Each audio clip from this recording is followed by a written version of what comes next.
तुम्हाला प्रत्येक गोष्टीसाठी आयुष्यात पळावं लागणार आहे. जर तुम्ही मिडल क्लास फॅमिलीमधून बिलॉंग करता तर तुम्हाला तुमच्या जिमसाठी भांडावं लागणार आहे. तुम्हाला तुमचं gym diet protein intake complete करण्यासाठी भांडावं लागणार आहे. त्यासाठी पळावं लागणार आहे, स्ट्रगल करावं लागणार आहे. तुम्हाला कोणतीच गोष्ट अशी नाहीये की जी तुम्हाला इझी अशीच मिळणार. तुम्हाला त्या प्रत्येक गोष्टीसाठी भांडावं लागणार आहे. तुम्हाला त्या प्रत्येक गोष्टीसाठी लढावं लागणार आहे स्वतःसोबत, या दुनियासोबत, जी गोष्ट तुम्हाला पाहिजे. भावा, वर्कआउट करणं काय वाईट गोष्ट नाहीये, पण फक्त वर्कआउट करून पण काय उपयोग नाहीये.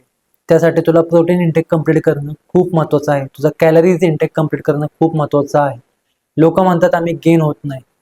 जर गेन व्हायचं असेल तर तुम्हाला तसा डाएट पण ठेवावा लागेल. तुम्हाला तसा इंटेन्स वर्कआउट पण करावा लागेल. मिडल क्लासमध्ये जन्माला आलो हे आपल्या हातात नव्हतं, पण आपल्या हातात सध्या एकच गोष्ट आहे. जी गोष्ट आपल्याला पाहिजे त्या गोष्टीसाठी तुटून पडायचं. तोपर्यंत पळायचं त्या गोष्टीमागं जोपर्यंत ती गोष्ट आपली होत नाही. आणि ती गोष्ट कधी ना कधी आपल्याला मिळणार तर आहे हे आपल्याला माहित आहे. पण ती गोष्ट मिळाल्यानंतरचा जो आनंद आहे तो 9 दिवसाचा असतो. पण ती गोष्ट मिळेपर्यंत जो मधला प्रवास आहे ना, त्याला एन्जॉय करा. विषय कडोय, पटलं तर फॉलो कर, नाही तर विषय सोडून दे.